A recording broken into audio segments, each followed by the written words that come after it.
Welcome to Spotlight Chat, a conversation with leaders. Our special guest is Karen Evans. She's the Director of Accountability for Accord Education. Karen, thanks for being our guest on Spotlight Chat. Absolutely. Thank you for having me, TJ.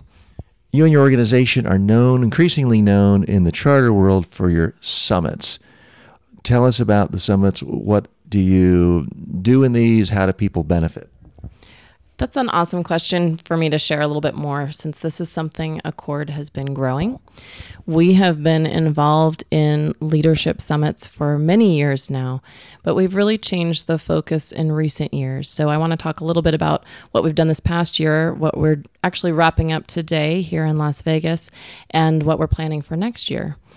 So this past year we've had 2 summits, and we're really aiming to bring together leaders and visionaries from our charter organizations that we work with, and for others in the community that are looking for opportunities to network with experts in the community, with the cutting edge thinkers, and to learn from one another with best practices. Charters sometimes feel very isolated. They're trying to do a great job and find those resources, but it's hard to do. You have limited staff and a lot going on. So the summits are an opportunity to come together, not just for professional development, for networking and deep workshop style learning. So you have an opportunity to have really tangible things to take back to your campus. The futurist John Nisbet once wrote way back in 1980 in one of his Megatrend books that the more high-tech the world gets, the more high-touch it gets. And the more people, even back in 1980, the more they were using technology, the more they actually wanted to get together face-to-face. And in this era of online learning, email, Skype chats, it only is increasing the rise in overall conferences, summits, workshops, because people want to connect with the ones that they've been talking to by email and reading their blog posts and seeing on YouTube. Is that what's driving a part of this? I think that's an absolutely great point. And the summit we're wrapping up right now in Las Vegas, we have 300 guests here, and our theme is Teach for Tomorrow, which of course there's conversations about technology and how do we get our kids prepared to utilize that, how are we using it in our classrooms as teachers. But really the underlying message is, how do we build the human side of that? So it's wonderful to have access to technology, and we have so much information out there that we can access quickly in so many different ways. But when we're together face to face, have those conversations and talk about it as humans, how do we process the information? How do we manage the opportunities that are out there?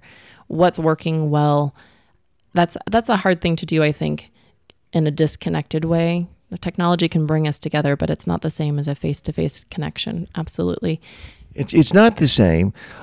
You've had other summits in the last few years. What has the response been from attendees when they tell you they're glad they came? What do they get out of coming that they couldn't have got by just purchasing the audio downloads or looking at blog summaries of this event?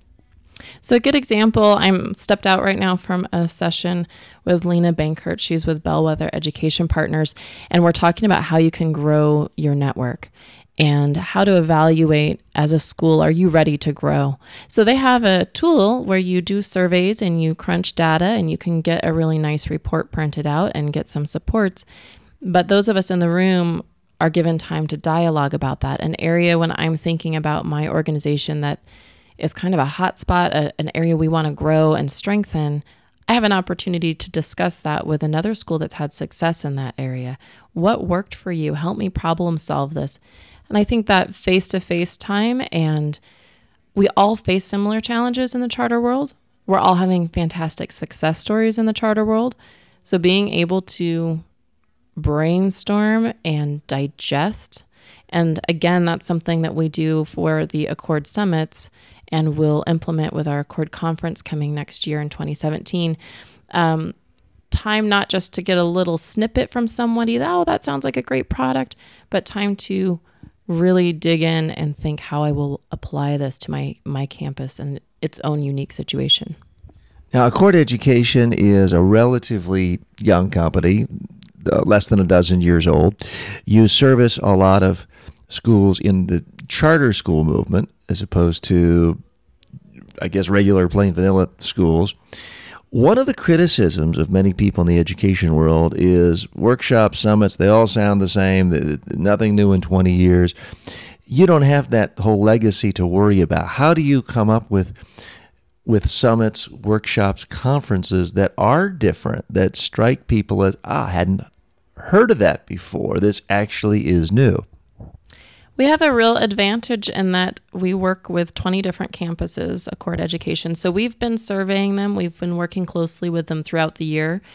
And I think the advantage is that we're able to get a big picture on where there are strengths and where there are struggles. So when we go into planning an event, whether for our clients or open to the public, we have some inside scoop on areas they may not have realized they need help, areas that they're succeeding that they may not have recognized they need to speak up about.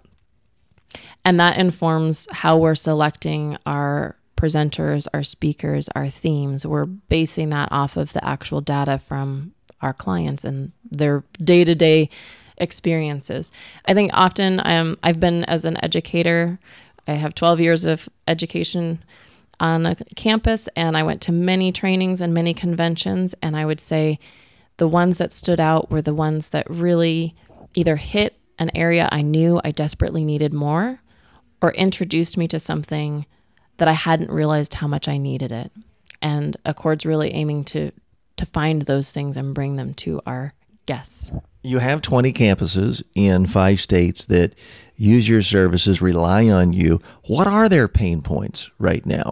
Where are they, maybe not desperate, but feeling really in need? The charter movement is at an exciting point. There's a lot of growth. There's huge momentum, great parent excitement. Students are looking to have choice with their education.